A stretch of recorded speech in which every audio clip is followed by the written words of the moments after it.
सभी को नमस्कार। अर्थ क्या है कि इस ऑनलाइन इनिशिएटिव शोर शीशे के दूसरी ओर में सभी का स्वागत है। आज हमारे साथ है मौसम भाई, विकास सर और हर्ष। एक एक करके पहले सभी के बारे में कुछ जानते हैं, उसके बाद इनकी पोएट्रीज पर भी आएंगे। मौसम भाई, आपसे शुरू करना चाहूँगा। आप प्लीज सभी को बताएं आप कब से लिख रहे हैं और क्या प्रेरणा रही है आपके राइटिंग के बिहाइंड। जी, सबसे पहले तो शुक्रगुजार हूँ आपका अर्ज किया है का, जिन्होंने आज मुझे इस लाइव सेशन के लिए आमंत्रित किया।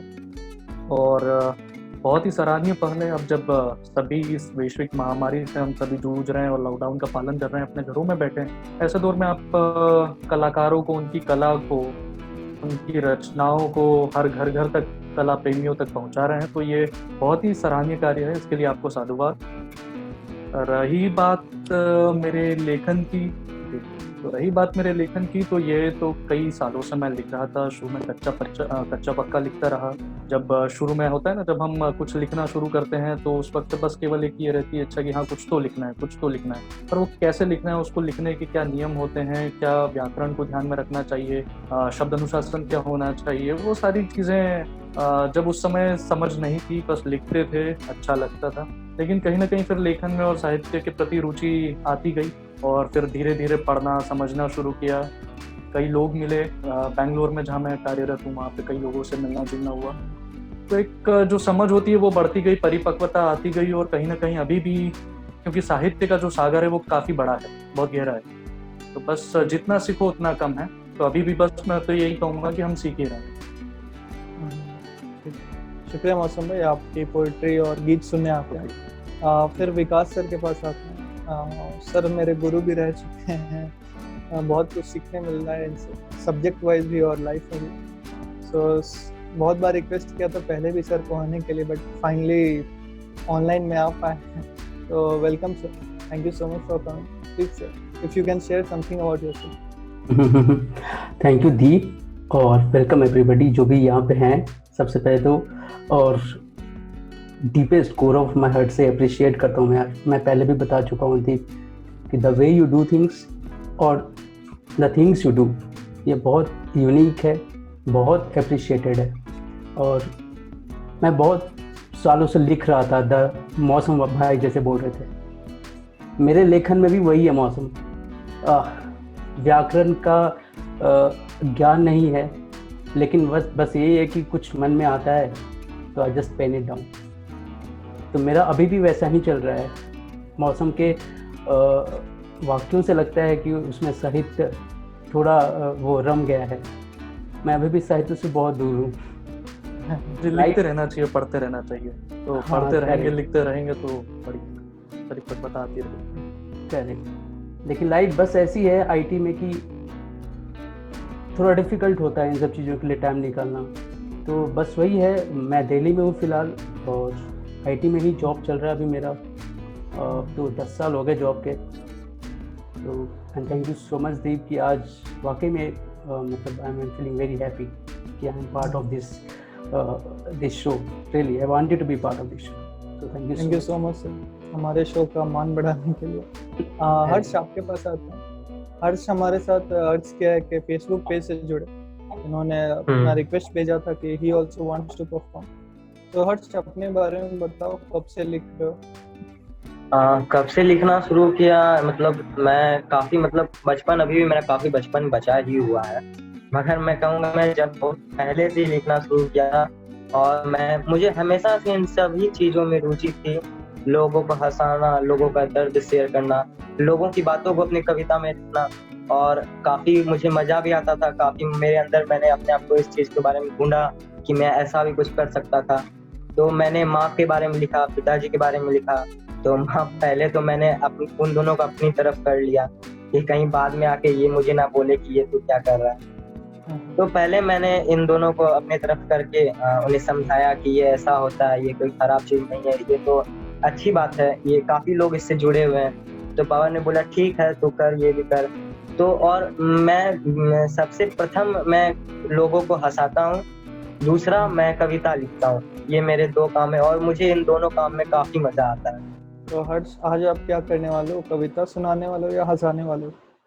तो मैंने एक पोइट्री लिखा था माँ के ऊपर। तो ऐसे था कि माँ और पापा दोनों के बारे में लिखा था। तो आज माँ के बारे में था कि मेरी माँ ज्यादा पढ़ी लिखी नहीं, फिर भी नैतिक मूल्य पढ़ाती है। जीवन के कई गड्ढों में गिरने से पहले वह मुझे हाथ थाम कर सीने से लगाती है, फिर सही राह बताती है। इसलिए मेरी माँ मेरा संसार कहलाती है। उनका आंचल बनता मेरा गमछा, जिनसे वो गरमाती है। मेरे और मेरे भाई की लड़ाई देखकर अब वो बौखलाती है। रसोई घर से छुलनी बेलन लाती है, ना जाने वो कहाँ कहाँ किधर किधर अनगिनत मार लगाती है। आकर हमारे घावों पर मरहम वही लगा, मेरी माँ मेरा संसार कहलाती है। इस अकेली सी दुनिया बहुत में अच्छा। मेरा तुम माँ एक ताल है। मेरे प्यार के रूप में नफरतों के बीच में वो एक ढाल है। माँ की दुआ हमेशा मेरे दुष्टों के लिए बनती काल है, मेरे दुष्टों के लिए बनती काल है। आसान नहीं है माँ का प्यार जो हर कोई कर जाए, वो मुझे हर गिरते हुए वक्त में संभालती है। मेरी माँ मेरा संसार कहलाती बहुत अच्छा, बहुत अच्छा। बहुत अच्छा लिखे हो हर्ष। काफी कम उम्र से लिख रहे हो, उम्मीद करते हैं आगे और भी लिखते जाओगे। है। जी मौसम भाई, आपके पहले पीस पे आना चाहेंगे? जी, बिल्कुल। तो ये जो है ये कविता है मेरी जंग। जंग जो ये कविता मैंने उस दौरान लिखी थी, उसको मैंने बाद में तरन्नुम में पिरोया, एक छोटी-सी कोशिश की। तो सुनिएगा जरूर। इसमें भाव क्या है कि एक सिपाही सरहद पर ही नहीं लड़ता है जंग, उसके साथ-साथ एक आम आदमी भी लड़ता है अपनी ज़िंदगी में जंग। किस तरह? सुनिएगा। जंग जज़्बातों से तो कभी हालातों से, जंग जज़्बातों से तो कभी हालातों से, उम्र गुज़र जाती है लड़ते-लड़ते, उम्र गुज़र जाती है लड़ते-लड़ते, ज़िंदगी के सवालातों से, जंग जज़्बातों से। तो सुनिएगा। कोई सुनिएगा, कोई लड़ता अपनी भूख से तो कोई अपनी गरीबी से, कोई लड़ता अपनी भूख से तो कोई अपनी गरीबी से, जिंदगी गवा देता है कोई, जिंदगी गवा देता है कोई, लड़ते लड़ते बीमारी से, जंग जज्बातों से तो कभी हालातों से। और ये अंतिम अंत सुनिएगा बहुत बढ़िया मौसम। कि जिंदगी की ये जंग, कोई जीतता है तो कोई हारता है, कोई जीतता है तो कोई हारता है, लड़कर जंग खुद से कोई, लड़कर जंग खुद से कोई, खुद को ही तराशता है, बहुत जंग सुंदर। जज्बातों से तो कभी हालातों से। शुक्रिया। बहुत तो ये शुक्रिया, तो बहुत थी अच्छा मौसम भाई। ये तो थी मेरी पहली कविता। इसके अलावा मैंने अभी कुछ मुक्तक भी लिखे हैं। तो जैसा कि मैंने आपसे वादा किया था कि हाँ, मैं शायरी और अपने मुक्तक भी साझा करूंगा। तो अभी हाल फिलहाल में मैं अपने 2 मुक्तक आपके साथ साझा करता हूँ, सुनिएगा। तो जरूर। ये है मेरा पहला मुक्तक। हर पहेली का हो हल ज़रूरी नहीं, सब्र का मीठा हो पल जरूरी नहीं, सच कहूँ तो है सब कुछ अनिश्चित प्रिय, सच कहूँ तो है सब कुछ अनिश्चित प्रिय, आज जो है वो हो कल जरूरी नहीं, आज जो है बहुत वो अच्छा हो मौसम। कल जरूरी नहीं। जी शुक्रिया। जो दूसरा मुक्तक है ये मैंने उन दिनों लिखा जब अभी दिल्ली में हिंसा हुई, दिल्ली हिंसा हुई, आप सभी जानते होंगे। तो उस वक्त किस तरह से मजहबी रंग परवान चढ़ करके बोलने लगा और किस तरह से जो इंसानियत का रंग था वो धुल सा गया था, बस उसी को ध्यान में रखते हुए मैंने ये मुक्तक लिखा। और क्या लिखा है सुनिएगा। सब भाव एका का दिल से धुला इस कदर, अर्थ इंसानियत का भुला इस कदर, भाव एका का दिल से भुला इस कदर, अर्थ इंसानियत का भुला इस कदर, कोई रक्तिम तो कोई हरित हो गया, रक्तिम यानी कि लाल और हरित यानी कि हरा, तो कोई रक्तिम तो कोई हरित हो गया, रंग नफरत का मन में घुला इस कदर, रंग नफरत का मन में घुला इस कदर। बहुत अच्छा मौसम भाई। मौसम भाई के पास वापस फिर से आएंगे क्योंकि काफ़ी अच्छी शायरियाँ भी लिखते हैं, जी जरूर। तो ज़रूर वापस आते हैं मौसम भाई। विकास सर के पास आना चाहूँगा। सर रिक्वेस्ट करते हैं आप अपना पहला पोइट्री सुनाएं।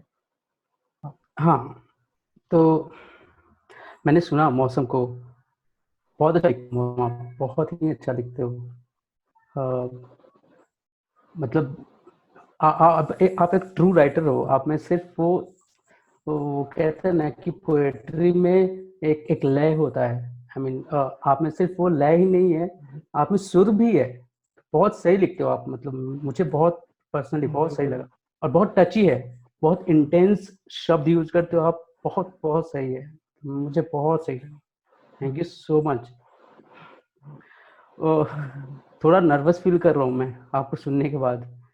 मैं मेरे पोएम्स थोड़े मेरे पोएम्स, मैंने जो कुछ भी लिखा है आज तक अपने लाइफ में, वो खुद पे ही लिखा है। जो भी मैंने देखा है लाइफ में, जो कुछ झेला है अपने लाइफ में, जो कुछ उतार चढ़ाव इंजीनियरिंग के समय, जॉब लेने के समय, तो मैंने उन्हीं सब चीज़ों को बस शब्दों में हमें रूपांतरित किया है। I have just pen it down. किसी से शेयर नहीं करता, थोड़ा इंट्रोवर्ट काइंड ऑफ हूँ, तो कोशिश करते हैं कि या मैंने इंग्लिश में लिखा है ये पोएम, तो माफ कीजिएगा, आपको रोकूंगा। आप जो कह रहे हैं कि आपने अपने जज्बातों को लिखा है, तो वो ही सच्ची कविता होती है। आपने अपने जज्बातों को लिखा है तो वो बहुत बड़ी बात है, उसको आप साझा कर रहे हैं, तो आप स्वागत है, पढ़िए। Thank you. ये मैं एक लाइन में बता दूं, ये उस समय की कविता है जब हम 4th ईयर में थे और हमारी प्लेसमेंट आने वाली थी। तो इंजीनियरिंग में एक ऐसा माहौल सा हो जाता है कि लोग पढ़ते हैं नहीं, तो जब प्लेसमेंट होना होता है तो लोगों को डर सा लगता है। तो वो डर मैंने लिखा है, क्योंकि और कोई ऑप्शन था नहीं। तो in the lap of luxury, Einstein said, intellectuals solve problems but geniuses prevent them. For their name, perhaps same. No, I think it's a subject of shame, and we have got no one to blame. Life would be so aberrant. Even in dream, it was not apparent. Now I am in a state of exceed and promise myself to succeed. Spent 4 years being an emperor, but didn't visualize it would end in terror. It's not the story of mine. Rest also wanted to shine. Axioms in their own kingdoms, yet awaited to prove their wisdom. You must be wondering, what am I talking about? Hold your nerves and don't let it shout. It was Jan 2010. We lost our fun in vain. Placement was knocking the door. Of course, was it not so late? Our imagination went on a long tour, got adulterate, yet we couldn't aggregate. Being an engineer was an issue of pride. Who knew it would turn a bane to hide? Cars and bungalows were now subject of dream, but cracking interviews was a fit subject to scream. Metropolis hitches overwhelmed our feelings. Being in the world of corporate was indeed thrilling. The emperor in us rose all of a sudden, decorated with roses, pink and red. Rooms and cars, along with AC, having supper in Taj was an issue of supremacy. Days passed on and we ruled our empire, but were unacquainted of the coming vampire. Jan turned to Feb and Feb to March. We were left yet to spark. Our nights were now sleepless, grey, left helpless, blaming our fate. Days were even more grueling, with influx of discomfort and heart swelling. Jay, Rajan, and Ritesh were also in the row. Manish and Pratyush also failed in Wipro. And Christine here now proved to be wrong. My poor heart now sings the only song. Give me some sunshine, give me some rain, give me another chance. I wanna grow up once again. बहुत कमाल sir, बहुत कमाल। अच्छी है, बढ़िया। पूरा engineering life याद दिला दिया आपने। ये आपका पोएट्री शायद कॉलेज में लीक हो गया था, पता नहीं, थोड़ा वायरल हो गया था अपने कॉलेज में। अच्छा, हाँ, वो कुछ लोगों ने मांगा था। एक्चुअली मैं अपने रखा था डेस्कटॉप में, तो कुछ लोगों ने पढ़ के बस ऐसे ही फैला दिया, मैं शेयर नहीं। हाँ, बस यही है। बहुत शुक्रिया सर पढ़ने के लिए। वापस एक बार और आपके पास आएंगे। मौसम भाई, आपके पास आना चाहेंगे? जी जरूर। कुछ शायरी अगर हैं तो प्लीज सुनाइए, और जी, कुछ जी। मुक्तक हैं तो चंद शेर हैं जो मैंने अभी इस लॉकडाउन के पीरियड में लिखे थे, जो बिल्कुल नए शेर हैं, तो वही मैं आपके साथ साझा करता हूँ। सुनिएगा। कि जेबें हो खाली तो महफिल में कदर नहीं होती। अच्छा, जेबें हो खाली तो महफिल में कदर नहीं होती, और दिल के अमीरों को भी मोहब्बत मयस्सर नहीं होती। हाँ, क्या बात है। और रईसज़ादे तो सोते हैं मखमली बिस्तरों पर। रईसज़ादे तो सोते हैं मखमली बिस्तरों पर, मुफलिसों के बदन पर सुकू की चादर नहीं होती। सुकू की बहुत चादर सुंदर। नहीं होती। और होती है पूछ परख मरकर भी कुछ लोगों की। होती है पूछ परख मरकर भी कुछ लोगों की, कईयों की जीते जी खैर खबर नहीं होती। हाँ, और बहुत अच्छा, ये बहुत जो अच्छा। शेर है ये बिल्कुल अलग किस्म का निकल गया। आपने देखा होगा अभी कि दिल्ली में एक बड़ी मात्रा में मजबूरों का पलायन हो रहा था। मैं उन्हें मजबूर कहूँगा, मजदूर नहीं। तो बड़ी ही तादाद में वो लोग पलायन करने को मजबूर थे। तो सुनिएगा कि निज़ाम, हुकूमत, सियासत, निज़ाम, हुकूमत, सियासत कोई तो कसूरवार है।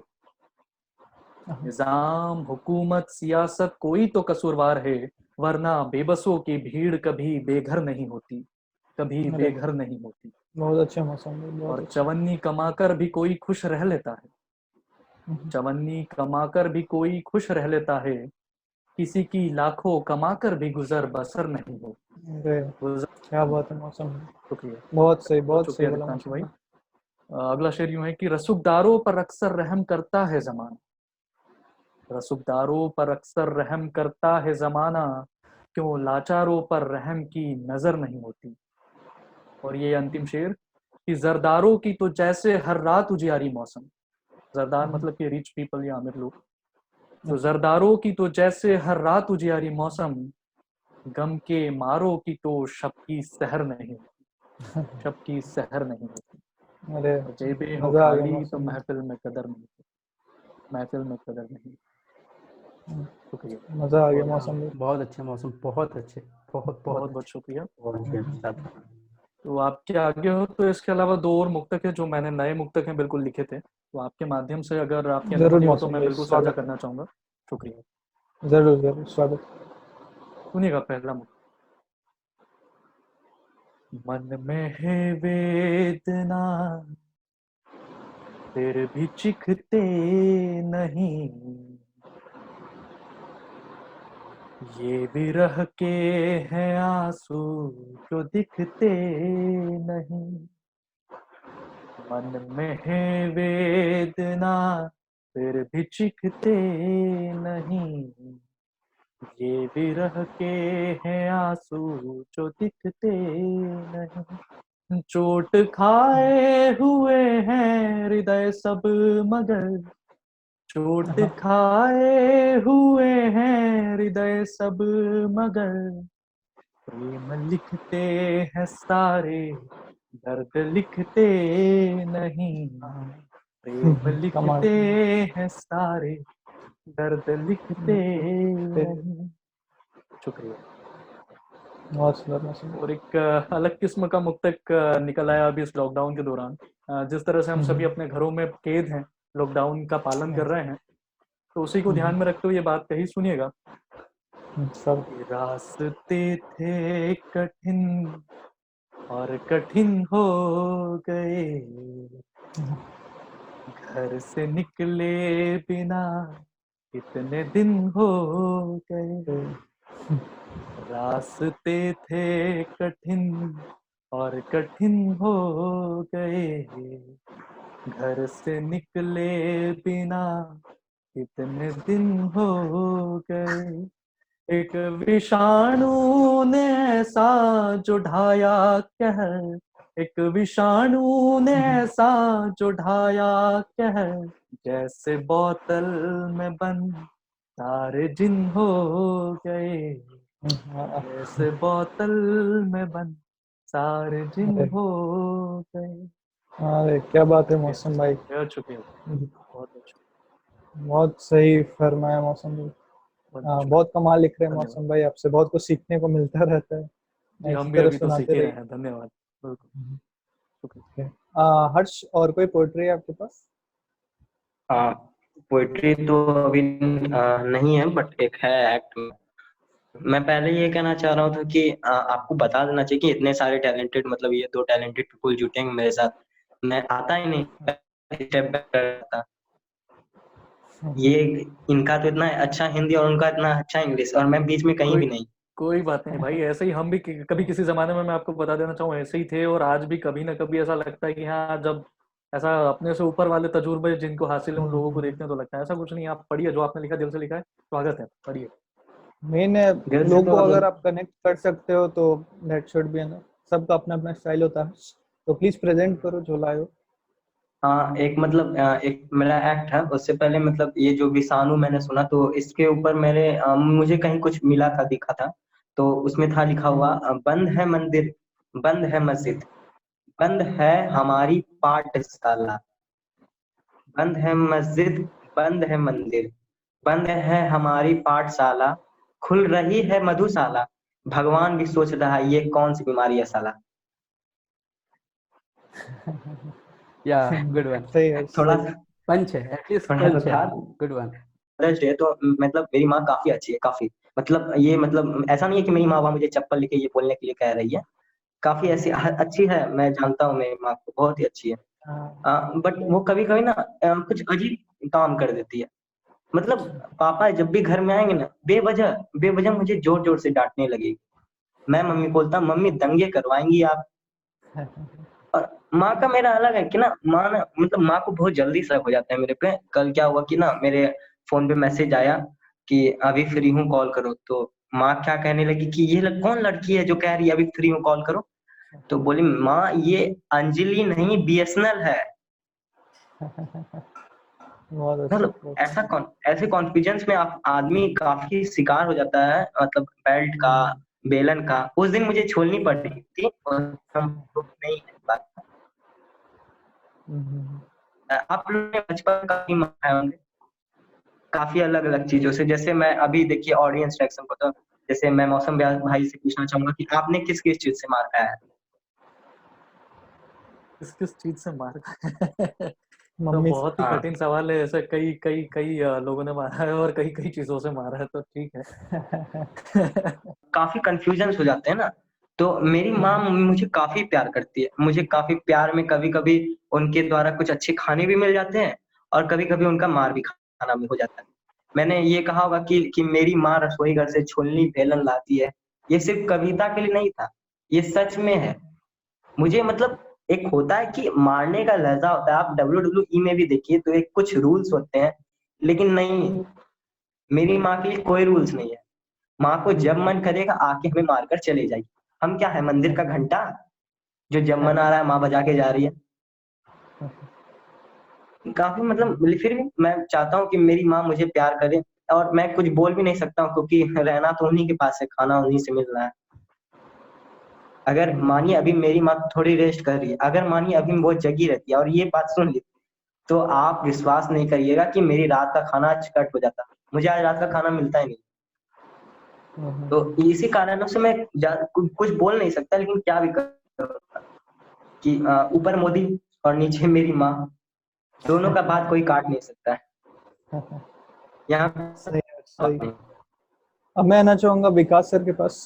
सर रिक्वेस्ट है, अगर आपके पास एक और पोइट्री है तो प्लीज प्रेजेंट कीजिएगा। हाँ sure.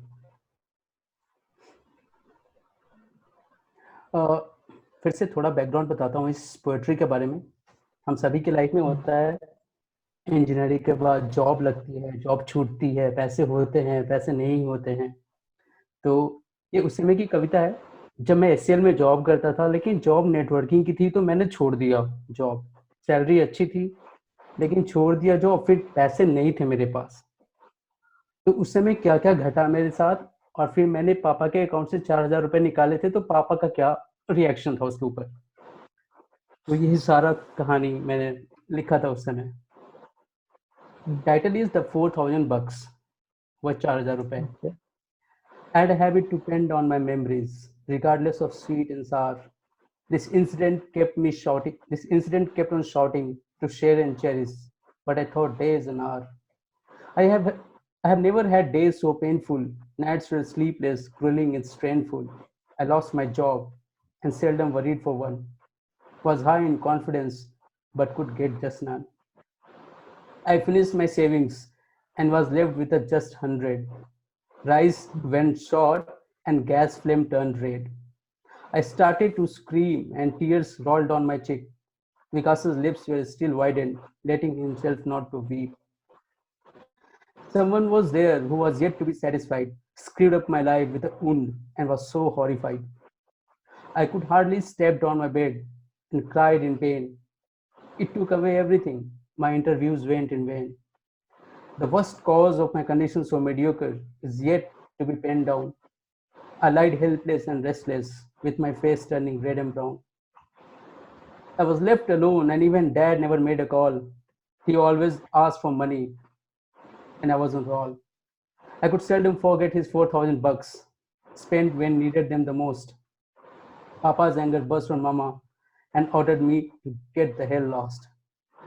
Vikas was left alone in crowd of his couple of friends. Good words. This, of course, wouldn't worth me food, but strengthened my life, which was an absolute absurd. Vikas did hardly worry for 100 or two, but his wallet revealed the present shame. His big dreams were broken and shattered before he could have crafted it and framed. He spent nights hungry, planning for some earn, thought hours in a day, and had lot to learn. Even his music instrument pulled their hands apart. उस समय थोड़ा सा I was fond of writing and playing some guitars and tablas. Even his music instruments pulled their hands apart, following the phenomena of nature. He smiled once again and murmured, "Go to hell, you bloody cheater." He then challenged Mr. Someone, who double folded his wound, stood up, fell down, cried, wept, then spoke very hard, hurt me before getting my life absolutely ruined. तो ये उस समय का कविता है, when I had nothing, literally nothing, no पैसा, no job, nothing. बस sir का college में भी सुना था, काफ़ी स्ट्रगल से सर ऊपर आए और फाइटर हैं बहुत, इससे भी बहुत इंस्पिरेशन मिलते रहता है सर। तो थैंक यू सो मच अपनी स्टोरी शेयर करने के लिए। आई एम श्योर बहुत लोगों को हिम्मत आई होगी इससे। Thank you so much for bringing me in the, मतलब ये दिस प्लेटफॉर्म, ये एक ऐसा प्लेटफॉर्म है जहाँ पे which is encouraging me to write more. ये सारे पोएट्रीज पुराने हैं। अब I am really encourage listening to Mausam भाई की, नहीं कुछ और लिखना है। बहुत सारे मुद्दे ऐसे हैं मेरे अलावा लाइफ में जिसको लिखना चाहिए। तो thank you so much for bringing मी। जरूर सर, लिखते रहिए, हम लोग फिर आपको ज़रूर डिस्टर्ब करेंगे। हाँ, बहुत बहुत शुक्रिया हमसे जुड़ने के लिए सर। मौसम भाई बहुत बहुत शुक्रिया समय बहुत बहुत निकालने के शुक्रिया लिए। दीप्तांशु भाई, बहुत बहुत शुक्रिया मुझे बुलाने के लिए, बहुत बहुत शुक्रिया। और आप ही के माध्यम से मैं एक छोटी सी गुजारिश भी करूंगा लोगों से कि जी, कि पहले जितनी भी जंग लड़ी गई, जितनी भी लड़ाइयाँ लड़ी गई, वो सभी हमने खुले मैदानों में लड़ी है, ये हम जानते हैं। लेकिन ये जो जंग, जो कोविड-19 इस वैश्विक महामारी के खिलाफ हम लड़ रहे हैं, ये पहली इस तरह की जंग है जिसे हमें अपने घरों में कैद रह करके लड़ना है। तो देखा जाए तो सही समय पर लॉकडाउन लगाया गया, काफ़ी हद तक देखा जाए तो संख्या जो जितनी आज हो सकती थी वो नहीं हो पाई है। लेकिन अब जब हम देख रहे हैं, जब थोड़ी सी भी ढील मिली है, तो जो संख्या है वो बढ़ती जा रही है। तो जो लॉकडाउन है वो एकमात्र उपाय तो नहीं है इसे रोकने के लिए, लेकिन हाँ, इसकी जो बढ़ती रफ्तार है इसे धीमा किया जा सकता है। तो सभी अपने घरों में बैठें, सुरक्षित रहें और सेफ रहें। शुक्रिया। तो जैसा कि मौसम भाई ने कहा, सोशल डिस्टेंसिंग बनाए रखें और जुड़े रहिए हमसे, क्योंकि होते रहेगा शोर शीशे के दूसरी ओर।